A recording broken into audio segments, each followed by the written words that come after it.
Buenas tardes, estamos en la séptima sesión del ciclo de narrativa del siglo XXI, pues dedicado a las novelas de humor y en esta semana, ¿no? Que hemos tenido dos sesiones muy seguidas, pues tengo que agradecer, ¿no? El esfuerzo a los asistentes por haber encontrado hueco, tanto por haber asistido el lunes a la ponencia sobre Gordo de Feria de García Llobet, como hoy ya recuperados los jueves, que no habrá ya circunstancia que nos impida desarrollar el programa tal como lo tenemos fijado, la ponencia que va a presentar María Álvarez Villalobos sobre la novela Los asquerosos de Santiago Lorenzo.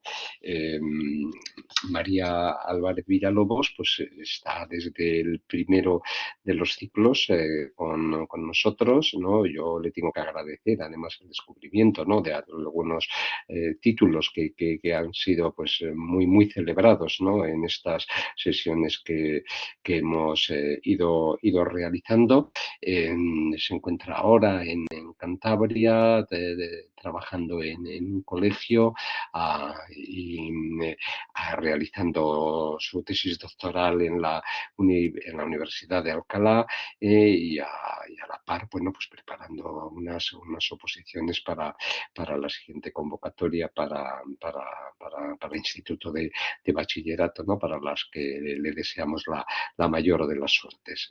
Así que, María, cuando quieras, tienes ya la palabra.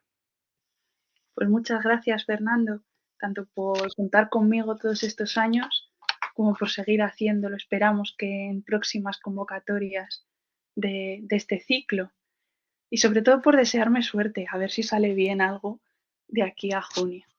Pues yo efectivamente vengo a hablar un ratito sobre los asquerosos y a preguntar después qué os ha parecido. Eh, lo primero que os he traído es una imagen de su autor, ¿no? Santiago Lorenzo, que está así mirando a cámara de una manera un poco irónica, de la misma manera que redacta los textos que nos presenta. Y Santiago Lorenzo es un autor nacido en Portugalete, en el País Vasco, al lado de Bilbao, y la escritura es la segunda de sus vocaciones, podríamos decir. Empezó en el cine, empezó siendo, hizo estudios de imagen y de guión y empezó a trabajar escribiendo, dirigiendo y produciendo primero cortometrajes y llegó a tener éxito, a ganar un Goya al mejor cortometraje de ficción en 1995 con Caracol Col Col, que empieza ya a intentar emplear el humor de una manera irónica para hacer una crítica social. Después de producir durante una etapa guiones y cortometrajes, pasó a la producción de largometrajes en 1997 con Mamá es boba, que recibió un premio internacional también por su producción. Termina esta etapa en 2007 con Un buen día lo tiene cualquiera. Y a partir de ahí se produce un cambio. Entonces, buscando un poco a qué se podía deber el cambio de Santiago Lorenzo en cuanto a su vocación artística, en una entrevista que concede a un blog, a Vice, indica que, me explico, yo lo único que tengo en esta vida es mi afán de evasión por medio de absurdas invenciones. Eso y cierta capacidad para convertirlas en algo tangible e incluso comercializable. O sea que el objetivo de comercializar los productos que genera lo lleva a distintas esferas. Puede ser por una parte los guiones cinematográficos y después empieza a escribir narrativa.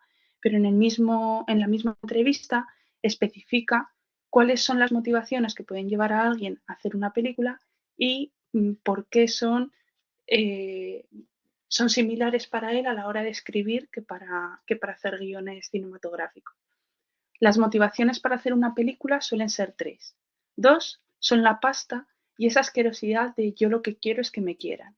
Yo ya me siento muy querido y lo del dinero siempre me ha dado muy igual. Siempre he preferido comprar tiempo a comprar dinero. Queda una tercera motivación: hacer una cosa tuya con la ilusión de que alguien la haga suya.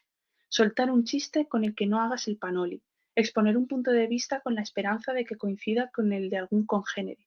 Fabricar una cosa que no existía para intentar cumplir con el deber sagrado de entretener. Esa es mi motivación real. Así que seguiré con mis historietas, y me darán igual canal, soporte, inversión o envergadura, o si los fotogramas van encolados, o si las páginas van perforadas a razón de 4 agujeros por cada lado del cuadro.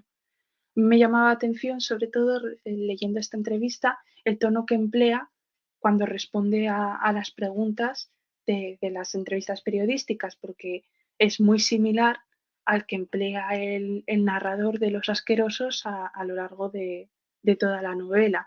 Me parece que hace la misma mezcla de léxico y otros recursos que vamos a comentar más adelante. Bien, pues en este punto, estamos en 2007, hace Santiago Lorenzo el cambio y empieza a dedicarse a escribir novelas. Se ha recluido en una aldea de Segovia y empieza a producir como narrador. Su primera novela es Los Millones, a la que seguirán otras 4. La segunda, Los Huerfanitos, tuvo mayor éxito que la primera novela y acabó pasando al teatro con una obra homónima, Los Huerfanitos, que estuvo en cartel unos meses. La tercera y cuarta, bueno, la tercera novela son Las Ganas, y Nueve Chismes es una recopilación de relatos en tono humorístico que publica casi al mismo tiempo que Las Ganas. Después ya vería a la luz la novela que vamos a comentar ahora, que es Los Asquerosos. Bien, quería a partir de ahora comentar las cosas primero en un orden cronológico, vamos, en un orden del relato. He dividido creo, vamos, que la novela se divide en 2 partes, a falta del epílogo, que sería el capítulo 27, y quería comentar un poco el orden de la trama hasta más o menos el final, con el peligro que corro de revelarle a alguien algunos datos que no haya leído todavía. Y después comentar de qué manera trata el humor Santiago Lorenzo en estas páginas. Bien, pues la novela empieza con un narrador en primera persona que se supone que es el tío, estoy intentando pasar, es el tío de Manuel, del protagonista, y narra la vida de Manuel casi como si estuviera escribiendo una biografía. Nació en Madrid en 1991. Su padre era uno que le daba igual a todo el mundo. Su madre, que lo mismo, era la hermana de mi exmujer, a la que no veo desde hace ya ni sé. No tenía más tíos que yo. Impresionaba verle, con 11 años, buscando trabajo en Internet. Ni se lo iban a dar, ni él lo iba a pedir, por su edad. Pero desde crío, Manuel ya estaba indagando sobre cómo sería verse a sí mismo metido en el mundo. Manuel es nombre falso, pero es que no debo dar el verdadero. Lo primero es el hecho de que el narrador que nos está contando una historia, de la que se supone que nos tenemos que fiar y que tenemos que creer, no se atreve o no quiere darnos el nombre del personaje real, que será una tónica que seguirá a lo largo de la narración. Además de que ya empezamos a ver los primeros rasgos de intentos humorísticos, ¿no? Su padre era uno que le daba igual a todo el mundo, en vez de especificar, como se suele hacer típicamente en las biografías, a qué se dedicaba el padre, a qué se dedicaba la madre y quién era él. Traía a colación también este fragmento por el segundo párrafo, que dice: pero desde crío Manuel ya estaba indagando sobre cómo sería verse a sí mismo metido en el mundo, por la ironía que conlleva el hecho de que empiece la novela con el intento de introducirse en el mundo de Manuel y cómo avance y sea el propio Manuel el que decida alejarse del mundo para encontrarse a sí mismo, para encontrar su lugar.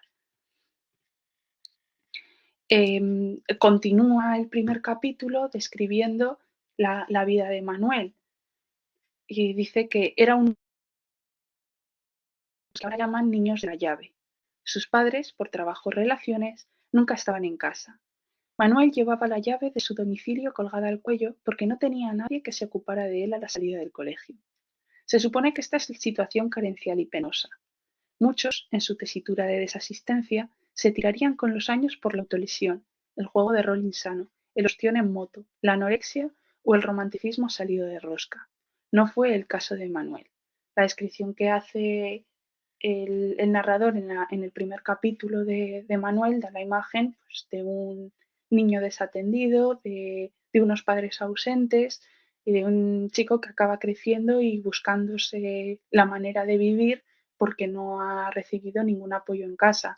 Había resaltado aquí el hecho de que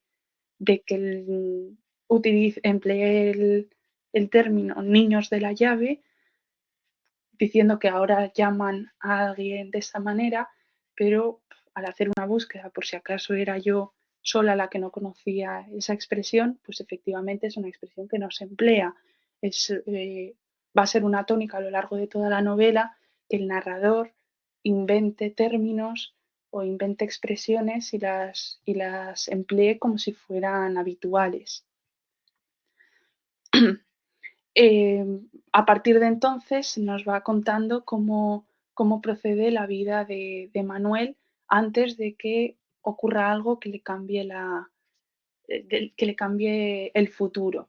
Empieza a trabajar en una empresa, tiene una vida muy anodina, está metido en un, en un cuarto chiquitito, en un piso alquilado en el centro de Madrid y no tiene relaciones estables, no tiene gente con la que estar y nadie se fija en él. Todo cambia un día que ha salido para comprar en una ferretería para hacer churros. Y es precisamente la búsqueda de un elemento de consumo la que lo lleva a cambiar radicalmente su vida. Porque cuando está intentando salir del portal se encuentra con un policía que está intentando parar una manifestación. Y la manera de describir el encontronazo con el policía me parece bastante significativa. De pronto, la puerta se le vino encima. Le impactó en una ceja.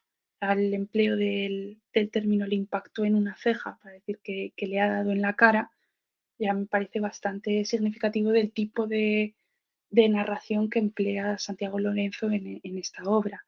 Un tío grandón, una mezcla entre impactar y el tío grandón, de unos 30 años, la había golpeado desde fuera.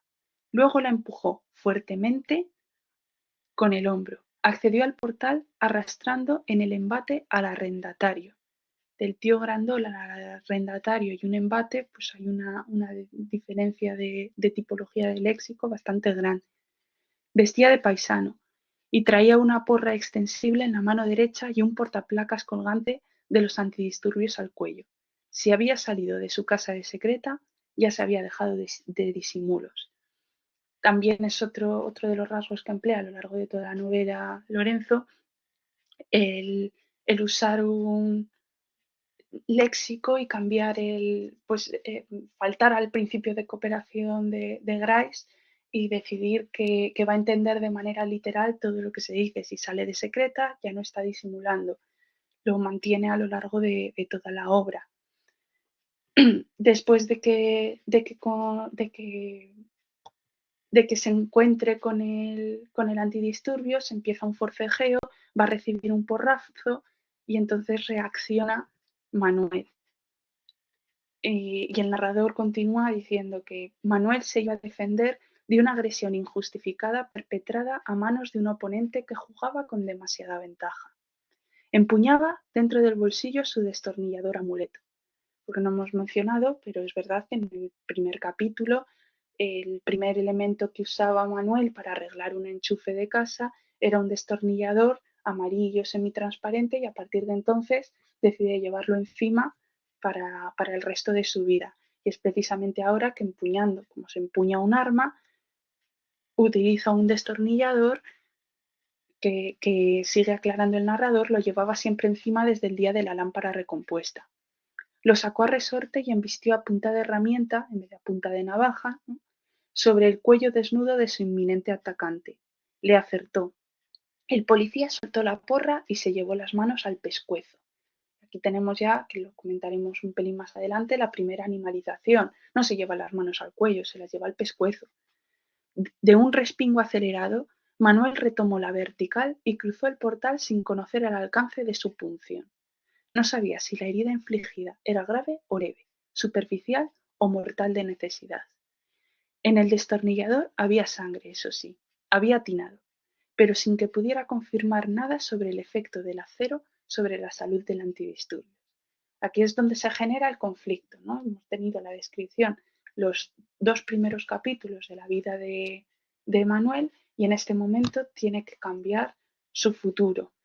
Y, y lo hace hablando con su tío, va a verlo, y el tío de una manera, toma una decisión un tanto violenta. Además se supone que es un psicólogo que decide que en vez de ir a ver qué ha pasado con el antidisturbios, que se vaya, que huya y que se esconda, porque puede haberlo matado.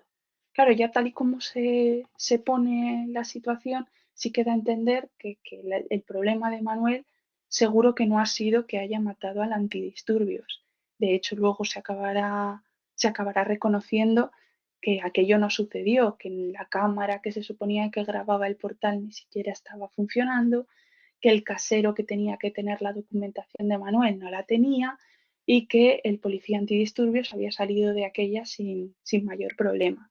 Pero en vez de pararse a comprobar las consecuencias de sus actos, toman la decisión de que tienen que huir. Coge su coche y sale de Madrid y se va por las carreteras secundarias en busca de la zona más perdida de España, de la España vaciada. Y llega esa misma noche, vamos, la mañana siguiente llega a un pueblecito del que dice que el pueblo era un vestigio desasistido y sin un alma, uno más de los cientos y cientos de ellos que hoy permanecen abandonados en España. 6 calles y 6 callejones conformaban el villorrio. No daré su nombre verdadero, como siempre quiso Manuel. Lo llamaré, por ejemplo, Zarzauriel, figuradamente, según denominación inventada y arbitraria. Aún faltaba mucho para que yo lo visitara.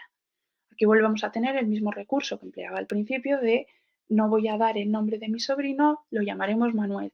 Ahora no va a dar el nombre del pueblo, lo llama Zarzauriel, para que podamos imaginarnos un poco fónicamente qué tipo de vegetación lo rodeaba. Y empieza con las invenciones. Ahora empezarán a surgir un montón de términos para describir la realidad que se encuentra Manuel en Zarzauriel, que serán inventados por Manuel, por el tío, por el narrador, una figura de narrador que ya habíamos comentado antes. Es bastante similar a la manera de redactar o de responder a preguntas que tiene el autor, cual hace pensar hasta qué punto este narrador en primera persona es tan ficticio o no es tan ficticio, además de las similitudes que hay entre la vida de Manuel y las elecciones vitales de Santiago Lorenzo, en cuanto a vida alejada, apartada y elecciones personales.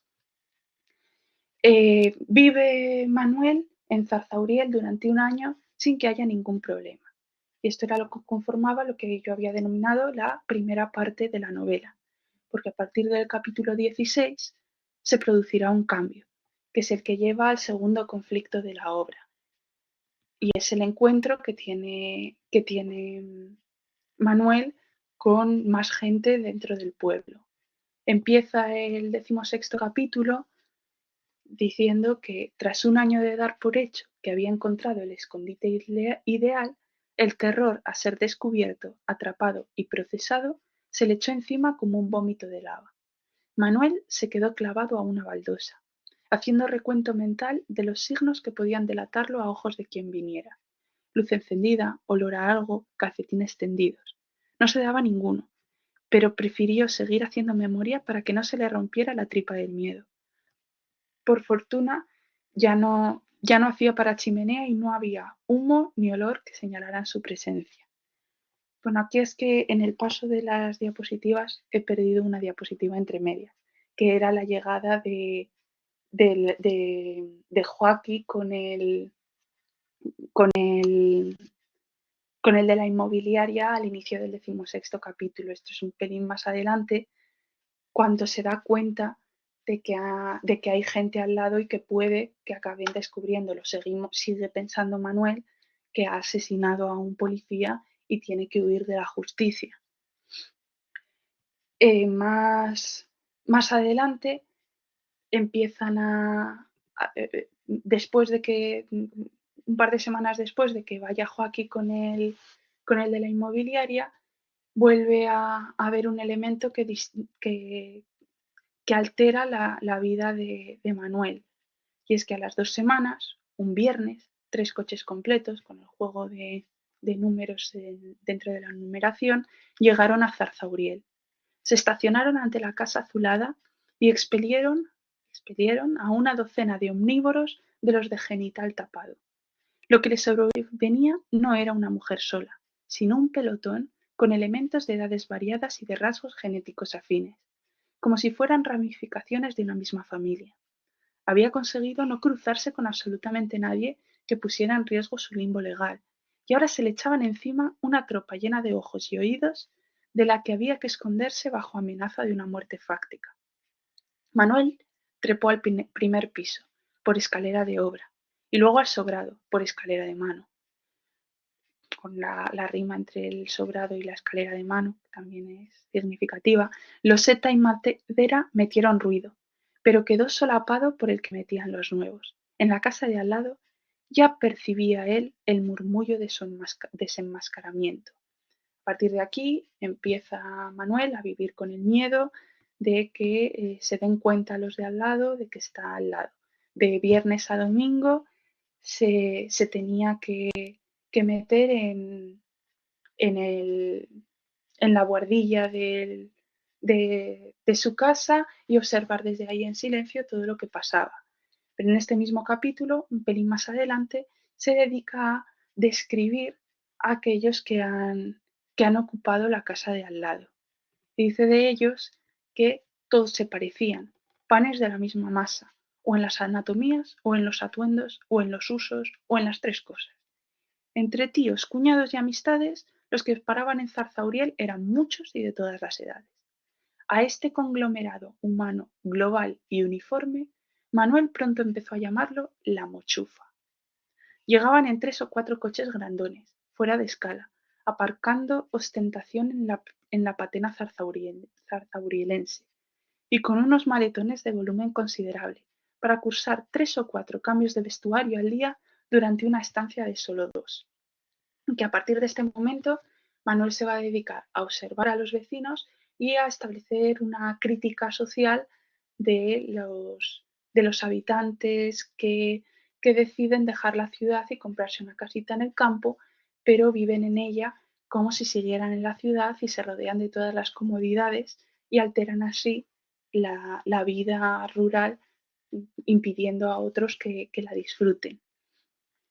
De hecho, bueno, pues aquí los familiares de Joaquín han llegado con 3 o 4 cambios de vestuario, enfrentados pues situados al lado de un hombre que lleva teniendo la misma ropa el último año, que no se viste, como indica en otro pasaje, de pueblo, porque con su ropa de Madrid, aunque esté rota, aunque esté desteñida y aunque lleve un año con la misma, no le parece que vive suficientemente bien ahí. Entonces, por un lado tenemos a Manuel, que no tiene recursos, que vive solo con una colección de libros y con los pequeños envíos que le hace su tío, y por el otro, en la casa de al lado, a una familia que solamente va ahí de vez en cuando, pero amueblan la casa y ponen todas las comodidades de una casa en el centro de la ciudad. Incluso contratan a una mujer para que la limpie antes de que vayan ellos los fines de semana.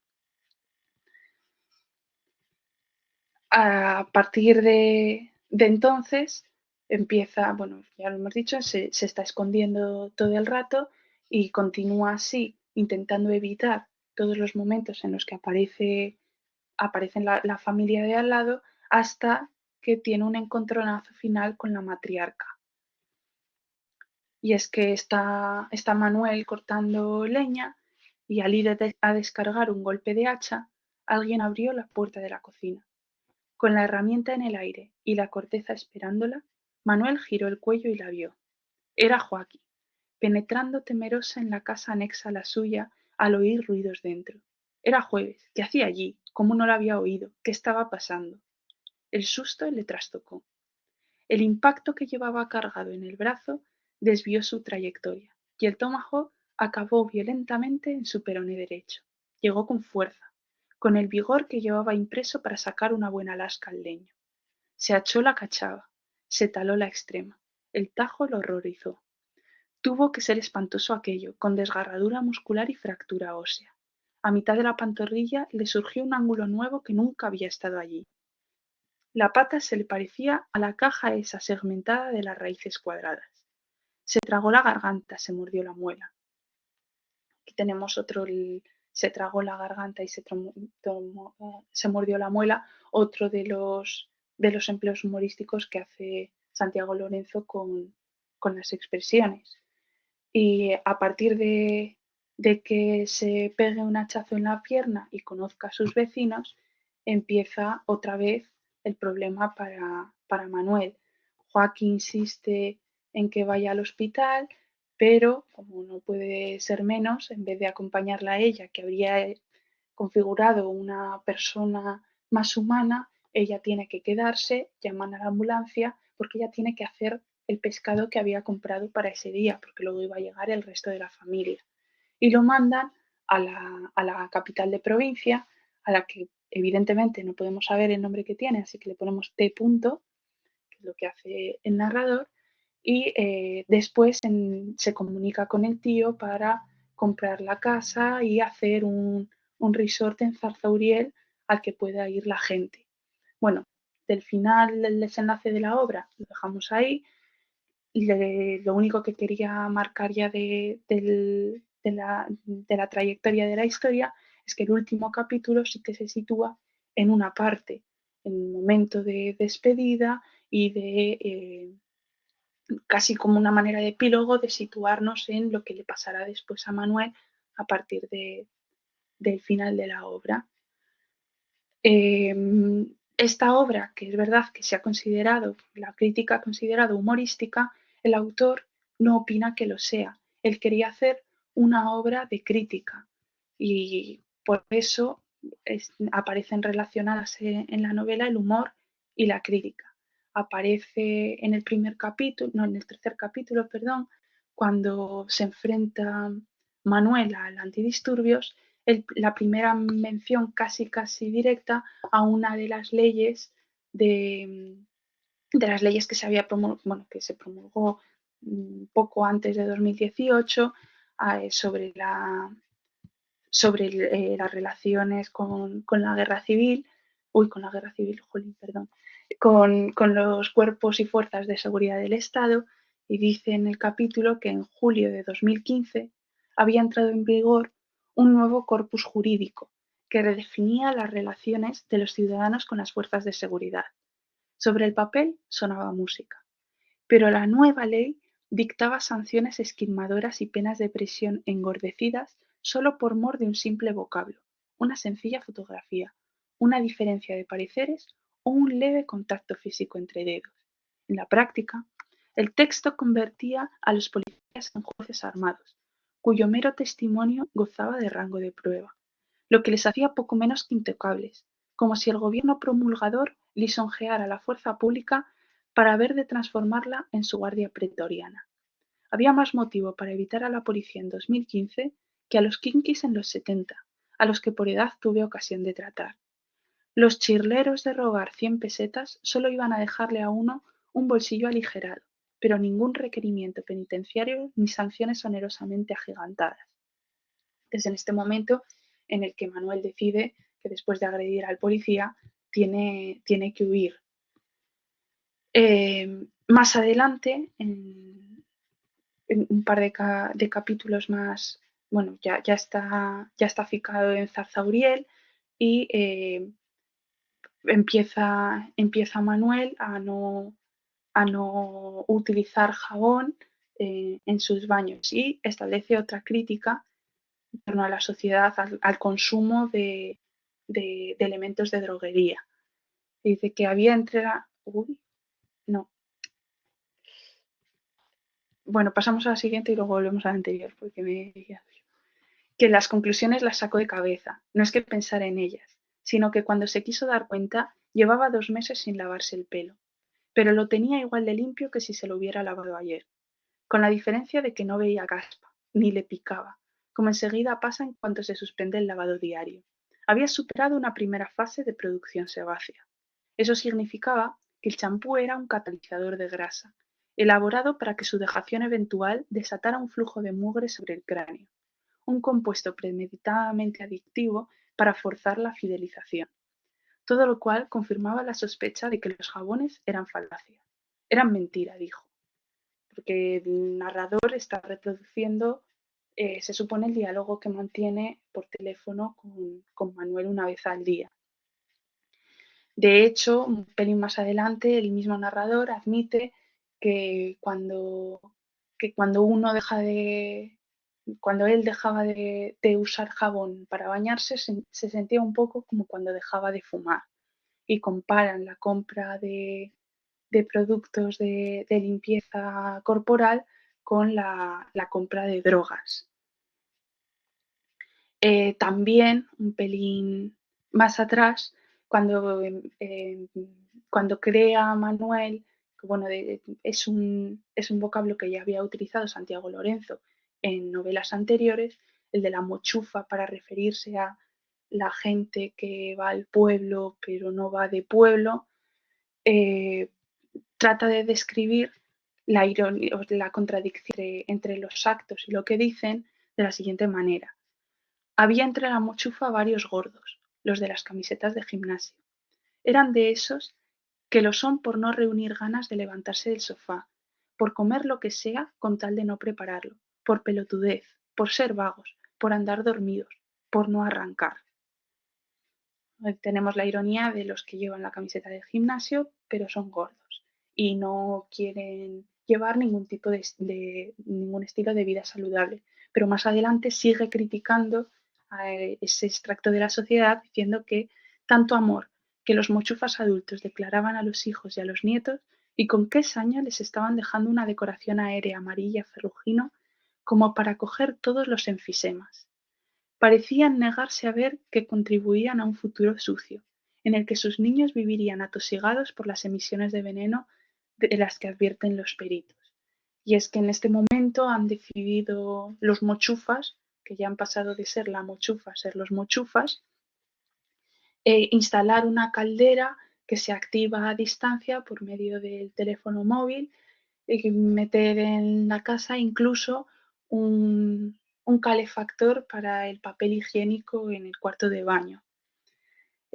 Todos estos elementos son de los que se sirve para hacer una crítica de la sociedad, que llega a un extremo en la definición de la cuñada que ha aparecido en la casa de al lado. Y es que estaba la cuñada chorraboba, inventándose la palabra, que se las daba de independiente porque salía a pasear sola. Volvía siempre con una foto de ella ante el paraje deshabitado, que enseñaba a todos. La titulaba con variaciones del lema Desconectando del mundo y la colgaba en internet, con lo que se conectaban millones de mundianos. Menudeaban mucho entre los mochufas estas incongruencias de desvaídos colegiados.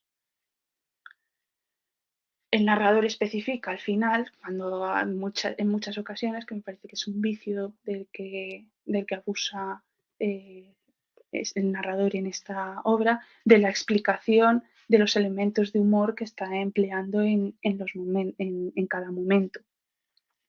Ahora sí que me gustaría rescatar un fragmento del que habíamos hablado antes para hablar del progreso de la novela, en esta ocasión para mencionar otro de los recursos más llamativos en cuanto al humor que emplea Santiago Lorenzo, y es la animalización.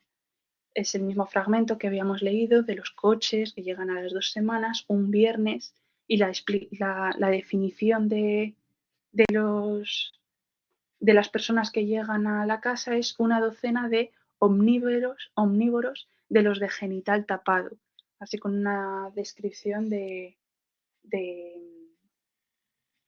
documental.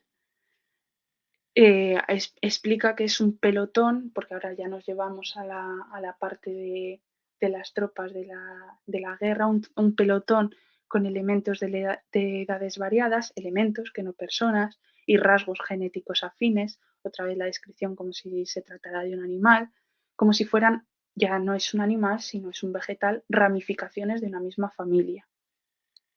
Y después, un pelín más hacia adelante, habla de la tropa llena de ojos y oídos de la que había que esconderse bajo amenaza de una muerte fáctica. Además de la animalización, de la mezcla entre humor y crítica con las ironías que emplea, Santiago Lorenzo, como hemos mencionado a lo largo de la exposición, procede a crear léxico que no existe para definir aquello de lo que no sabe qué poner o que se asemeja por derivación a una palabra que podría haberse creado en ese contexto.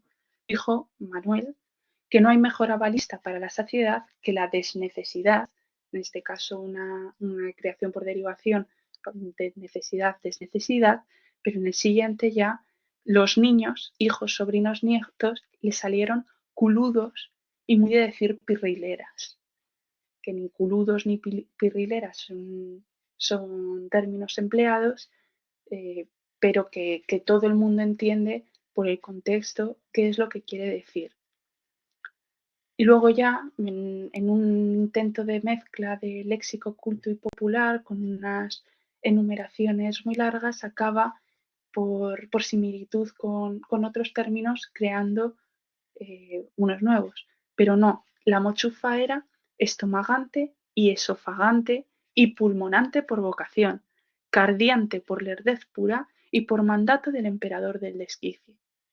En la casa se era chorra por destemple, por iniquidad, por pésida simiente y por efecto del mismo bobo en desayuno, merienda y cena. Del mismo bobo en desayuno, merienda y cena. Se era macaco por antojo, por hacer algo, por decir aquí estoy yo, por ser mocazos, por ser ese tipo de choronguizos que encuentran siempre motivo para la distorsión multiforme. Dale que te pego, insistiendo por falta de luces. En este caso nos encontramos ante un compendio de un montón de términos inventados, todos para denigrar a la mochufa, término inventado también, que a pesar de que no se sepa el significado, tal y como están escritos y por dónde aparecen, no queda ninguna duda de lo que quiere decir cada uno de ellos. Aparte de la creación de léxicos, se utiliza, que ya habíamos mencionado, la mezcla de estilos. En este fragmento que traigo a colación aquí, no es solamente la mezcla de estilos, sino que se mezcla estilos a partir de palabras inventadas. Dice que la mochufa era un compendio de imbeciladitas diacrónicas, ridicultura en inflación y memeces seculares, un tesauro de carcomas biográficas y de jodique particularmente propio del tiempo XXI después de Cristo. A Manuel, la mochufa le daba un asco espeluznante, a mí cada vez más.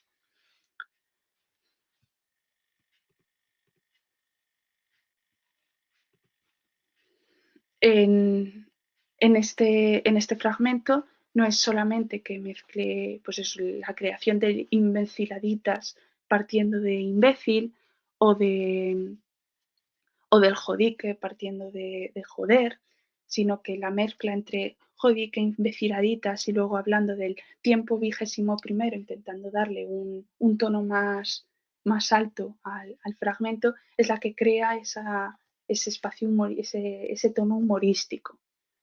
Lo mismo hace en otros fragmentos, de los que he rescatado unos cuantos, que uno de ellos dice que pasada la hora de estupor, Manuel flipó como si le hubieran informado de que un legislativo de inquietos había cambiado las leyes de la gravedad y que ahora las cosas, en vez de caer para abajo, se iban solas para arriba. Manuel quedó dolorondo, de dolor orondo, Aquí la creación con la aclaración que mencionaba antes, de no solamente menciona el dolor hondo, sino que luego hace una explicación del término del que viene, de dolor orondo, haciendo así una especie de guiño a Garcilaso.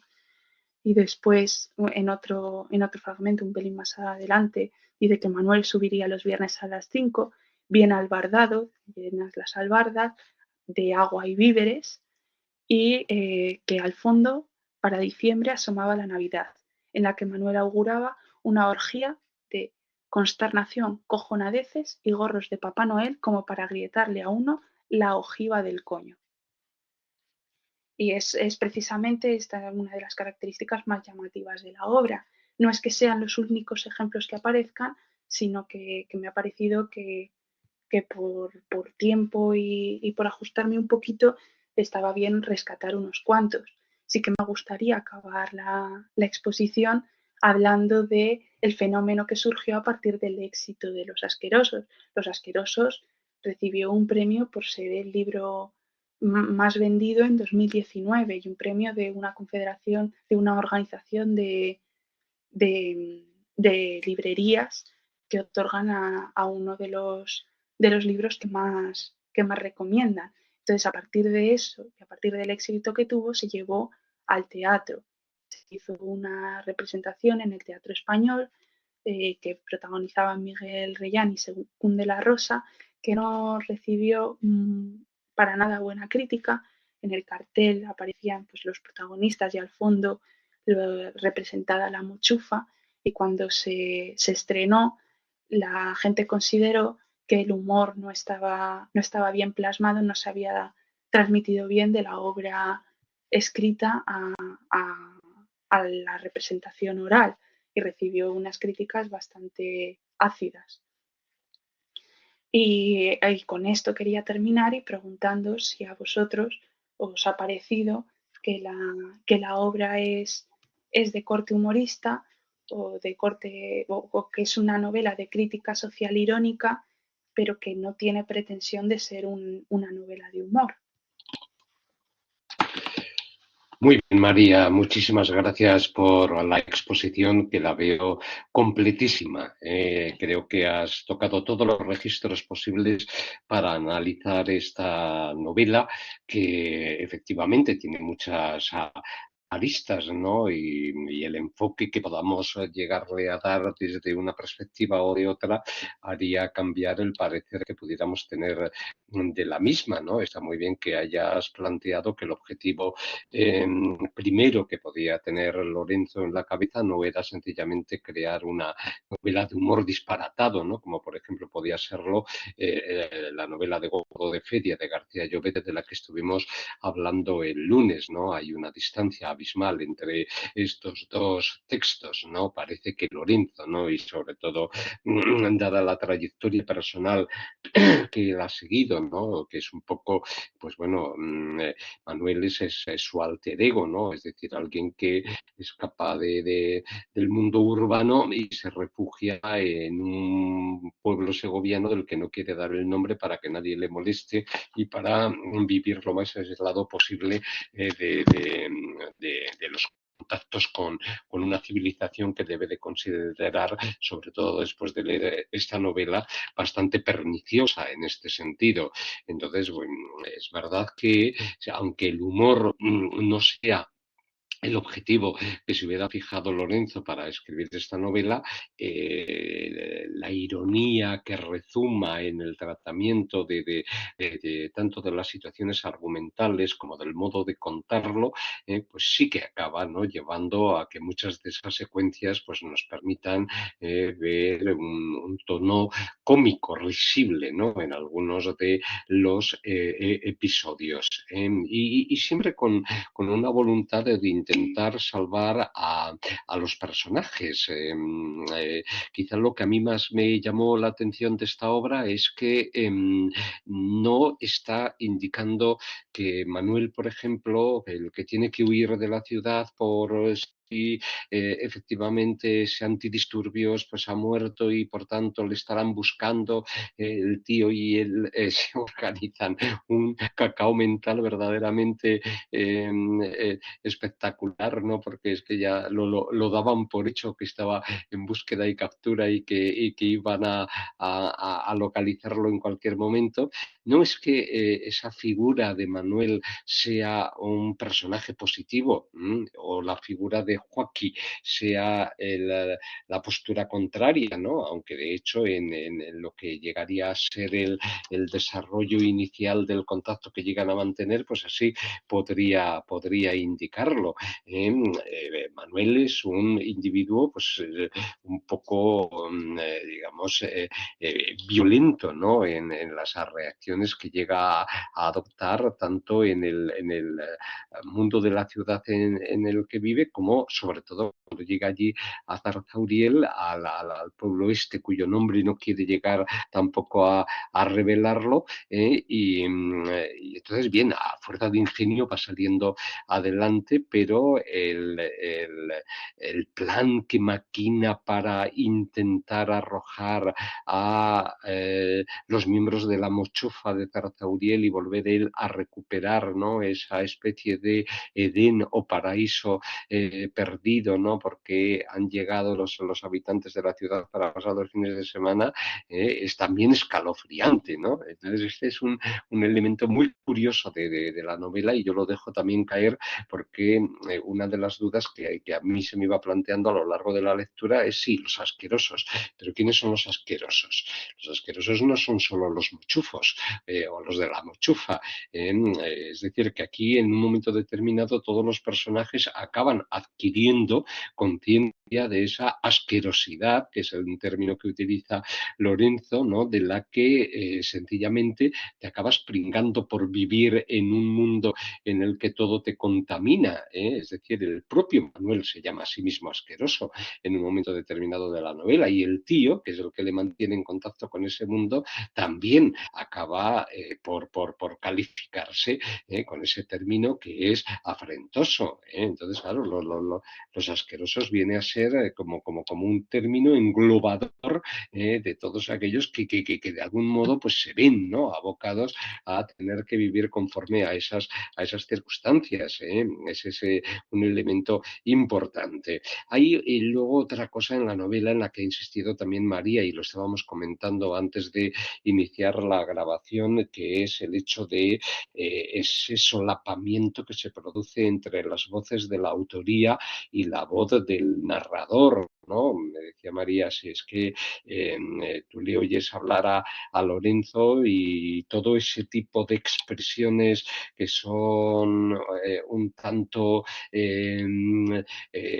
digamos, medio vulgares, pero que están urdidas con un cierto ingenio para, mediante derivaciones léxicas o mediante creaciones de términos por simple fusión de otros que no tienen nada que ver, él habla así. Es decir, Lorenzo lo que hace es generar, ¿no? A este narrador pues como si fuera él mismo en ese sentido, ¿no? Entonces, por ejemplo, para uno de los pasajes que nos ha puesto María, que era muy importante, sobre el hecho de que a Lorenzo lo que le preocupaba y por eso se retiraba, ¿no? de la civilización, era no ganar dinero, sino ganar tiempo. Resulta que es que lo encontramos también dentro de la obra, ¿no? Le ha encontrado el tío un trabajo muy cómodo, que le pagan muy poco, pero lo suficiente como para poder sobrevivir en ese mundo, pero Manuel lo quiere suprimir o lo quiere reducir al mínimo. Dice, con su pobreza autosurtida compraría tiempo, porque pasaba ratos mucho mejores en el mercado de horas que en el de frutas y verduras. Es decir, esta frase la utilizaba Lorenzo en esa entrevista que nos ha puesto María en ese fragmento, y como vemos, pues sencillamente se la entrega al personaje que crea, ¿no? Entonces,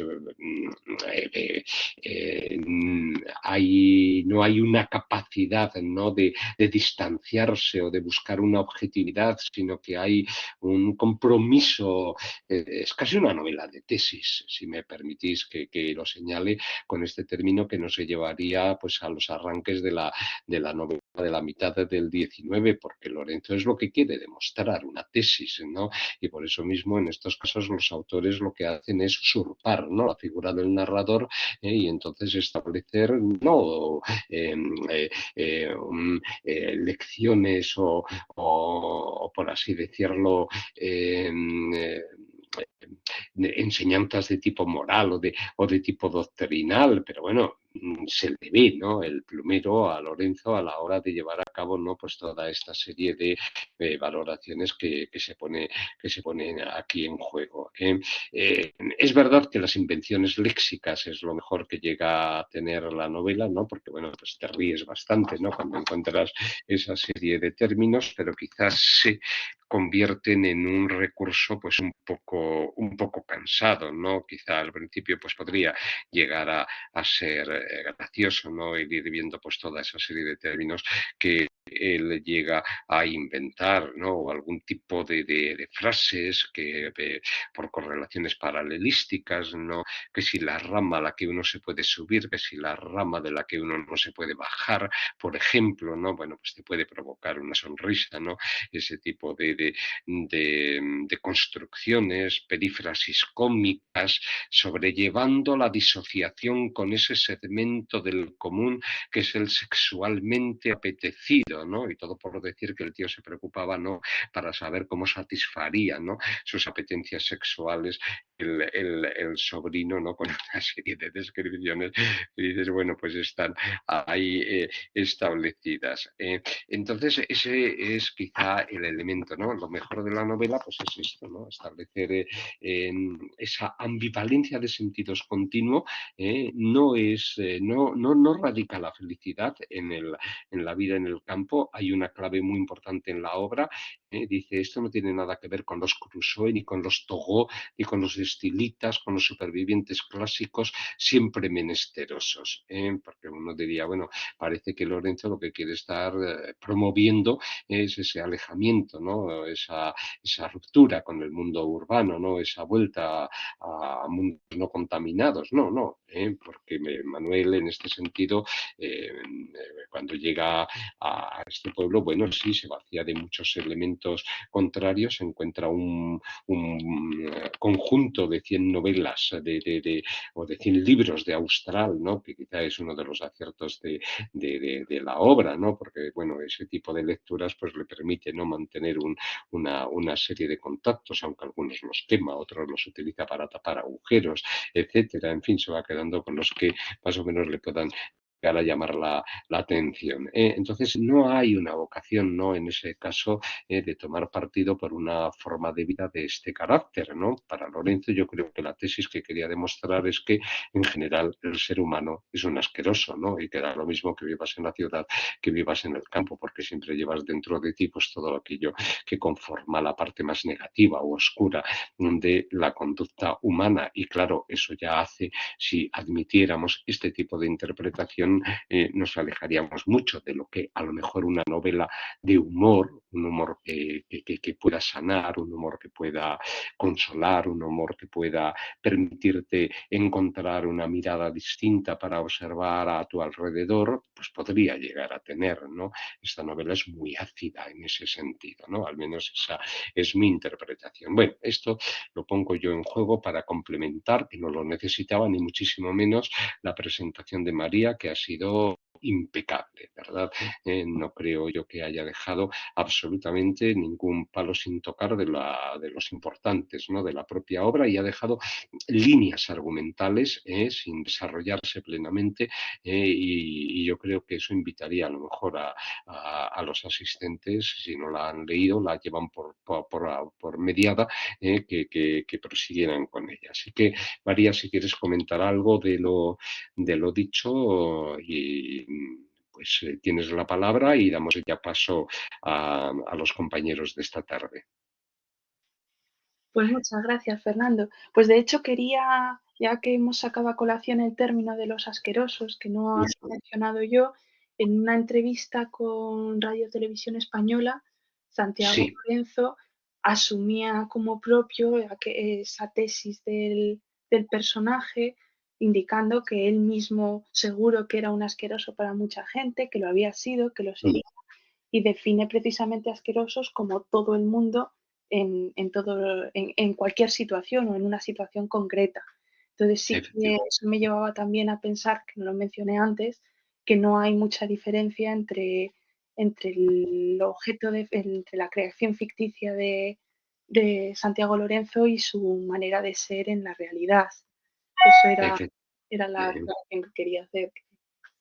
Tienes toda la razón. Yo tenía aquí un pasaje que ahora estaba viendo así un poco por encima, porque claro, estamos ante este narrador tan extraño, ¿no? Que se muestra difidente, infidente en ocasiones, se echa la culpa de muchas de las situaciones que ocurren y se dice en un momento determinado. Pero a veces parezco bobo de solemnidad, con honores y estandartes. Me duele ser un bocazas, me tritura ser un asqueroso, por complementar de nuevo lo que acabas de señalar de esa entrevista, es decir, que la condición humana pues es la de acabar metidos, ¿no? En ese círculo de la asquerosidad, ¿no? Que es quizá lo que Lorenzo buscaba con esta obra. No sé, la de Tostonazo, que es la siguiente, si continúa esta o por dónde irán los hilos, pero en fin, vamos a dar paso, si te parece, a los asistentes que a lo mejor quieran añadir o tengan alguna matización que hacer sobre esta novela, si la han leído, o de la idea, las ideas que hayan podido sacar de tu exposición. Mar, sí. Sí, buenas tardes. Sí, yo leí la novela en el 19, o sea que ya han pasado Sí. 3 años, pero sí que recuerdo que me reí mucho y a la vez vi crítica social. O sea, para mí van unidas las dos temáticas o las dos intenciones del autor. A mí me pareció muy original por cómo está contada y sobre todo por lo que ya habéis dicho, no es simplemente reforzar lo que habéis comentado de esa utilización del léxico, ese inventarse palabras y realmente, o sea, lo veo como muy sorprendente porque es como si hubiera una especie de inconsciente colectivo. Es decir, cuando inventó el término mochufa, yo enseguida, o sea, sentía como propio ese término. O sea, es que si yo hubiera inventado un término para definir algo así, pues enseguida lo vi, no me sorprendió.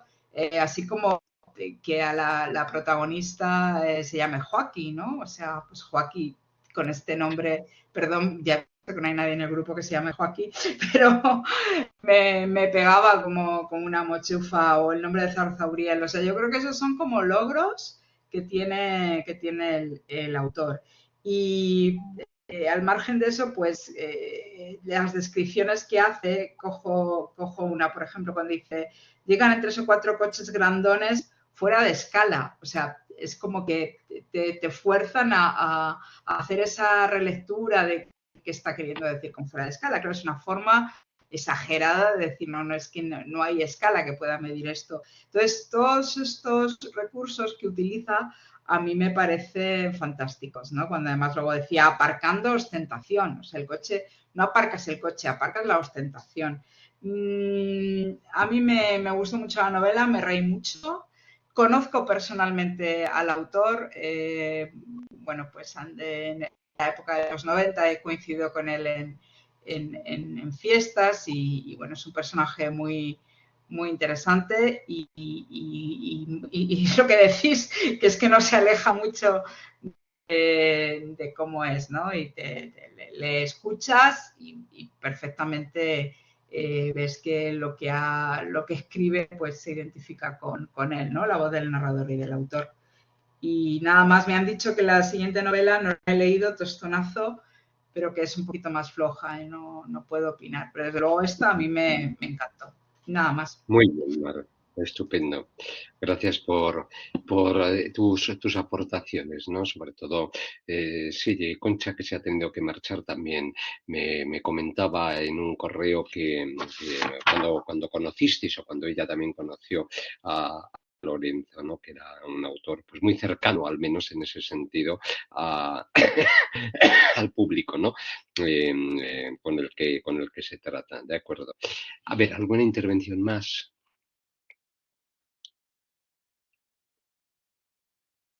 Mientras se lanza a alguien, si quieren, Sí, he mirado de qué iba Tostonazo, que tampoco me la he leído, y ya al parecer es otro personaje con otra problemática, vuelve al mundo del cine, entonces rescata la relación entre el cine y la literatura, y un poco el planteamiento es similar a este, pero con otro personaje y con otra problemática por la que hay un aislamiento. bueno. Bueno, pues ya nos dejas un poco orientada, ¿no? Cuál es la siguiente línea narrativa, que tampoco tiene muchas variaciones, ¿no? Con respecto a lo que aquí se plantea. Veamos algún comentario. Manuel. Buenas tardes. Muchas gracias por la exposición, María. Yo solo intervenía para llamar la atención sobre algo que a mí sí que me resultó un tanto curioso dentro de la crítica que hace de este mundo social, que son las contradicciones que exhibe este narrador sin identificar o no muy identificado, y las contradicciones en las que hace caer también a, a Manuel, que no es Manuel. Por Sí, ejemplo, a mí me resultaba muy curioso que, que tiene problemas para hablar por teléfono, hablan brevemente por teléfono. Hay un momento en que el sobrino, según el narrador, decide desconectar del mundo, pero está permanentemente conectado por su trabajo. Dice sí, que no quiere hablar con sus semejantes, pero se pasa toda la noche hablando con sus alumnos. Esa contradicción me resultó tremendamente llamativa. No sé qué significado le quiere dar el autor a esa contradicción. Sí que es verdad que yo también veía que la voz del autor y la voz del narrador se están entremezclando constantemente. Antes, Fernando, tú aludías a muestras de ingenio y yo había pensado que una de las ideas que tiene el autor es, o que una de las cosas que quiere hacer es dejar patente su agudeza, y en algunas de mm, las dispositivas que nos ponía María diríamos, esto es creacionista, ¿no? Por lo que nos puede sí, recordar los juegos de palabras de Altazor, de Vicente Huidobro. En el mm. fondo le está dando vueltas a eso. Y luego ya, si me permitís, me llamó mucho la atención también que, que el personaje, el narrador, decida que su sobrino tiene que huir hacia el norte, calcando el esquema de una novela 6 años anterior, la de Absolución de Luis Landero, en que el personaje también nos está contando que en un momento ataca a otra persona y, asustado, decide huir hacia el norte, y también por carreteras secundarias y haciendo autostop va encontrándose con gente que viaja y con gente de los pueblos. O sea, el estilo es distinto, pero la idea matriz es la misma, hay que huir hacia el norte, porque es donde está esa España vacía. Esa era Muy bien. lo que quería aportar. Sí, no, no, a mí me parece precisa, ¿no? Sobre todo esta última referencia, este paralelismo entre la novela de Landero y la de Lorenzo, ¿no? Es curioso si pudo inspirarse o no, o coincide con el hecho de que, claro, de Madrid para arriba, pues es donde se sitúa, ¿no? En Castilla y León, fundamentalmente, ¿no? El mayor despoblamiento, ¿no? De la España. Está bien planteado, sí, efectivamente. Lo del teléfono, si tienes razón, lo que yo creo recordar de la lectura es que el tío se las había ingeniado demasiado como para hacer pasar que las llamadas las contestaba él y que de esa manera la cuenta que él recibía luego se la pasaba al sobrino y entonces había ahí como un solapamiento de identidades, porque sí, al principio había mucho cuidado en procurar que no lo localizaran bajo ningún concepto por esas llamadas telefónicas. Entonces, no sé si esa sería la solución, pero bueno, yo creo que es una cuestión menor. Muy bien, gracias Manuel. María, ¿quieres comentarle algo a Manuel? Nada, agradecer siempre que vea las intertextualidades de Sí, todas nuestras obras, que siempre acaba remitiéndonos a otras novelas. Y nada es, más. es enriquecedora siempre la perspectiva, ¿no? Y eso que yo ya estaba pesaroso porque en esta novela no había nada de música, ¿no? Y digo, bueno, no sé, no vamos a tener una, una intervención de Manuel. O sí hay música, Manuel. A ver. Hombre, música intertextualizada podría encontrarse, sí. ¿Cómo es la casa que habitan estos madrileños de fin de semana? Dice, la llama la Casa Azulada. Sí, Y Manuel ha nacido en el año 1991. sí. La Casa Azul, canción de Duncan Du, año Vale. 1991. ¿Vale? Muy bien, muy bien. Por coger el desafío. No le veo, la verdad es que no le veo mucha relación, pero bueno, Ya, ya, ya, ya. sabía que iba a tener la broma y intentaba estar preparado. Me parece muy bien, efectivamente, Manuel. Bueno, Si me es permites, una... Fernando, sí que cuando habéis hablado de intertextualidades, Sí. las intertextualidades aquí yo las veo más por cómo se define el personaje con las series de televisión, que es un mundo que también es muy conocido por el autor. Pues, por ejemplo, Mm, el que tenga un destornillador y con ese destornillador haga de todo, nos pone ya en la senda de los agentes secretos, el propio MacGyver, que ha sido ampliamente parodiado de esa serie, en la que mm, con las piezas de una lavadora monta una bomba. Aquí monta una bomba con 4 elementos y para mí ya, eso es una parodia de esa serie de televisión o sí, sí. incluso un homenaje, si queremos llamarlo así. Mm, ujú. Sí, de acuerdo. Sí, el mundo visual y además es que él arranca, ¿no, Lorenzo, de ese proceso, ¿no? Con los cortos, con las películas y luego pues va derivando hacia la literatura. O sea que en ese sentido pues es evidente que tiene que tener todas esas referencias a mano. Por supuesto que sí. ¿Mm? Muy bien. Bien, ¿tenéis alguna observación más? Pues entonces, María, yo te doy de verdad las gracias porque era una novela de muy difícil manejo y creo que has acertado absolutamente en el planteamiento que has hecho y has dejado bastantes, ¿no?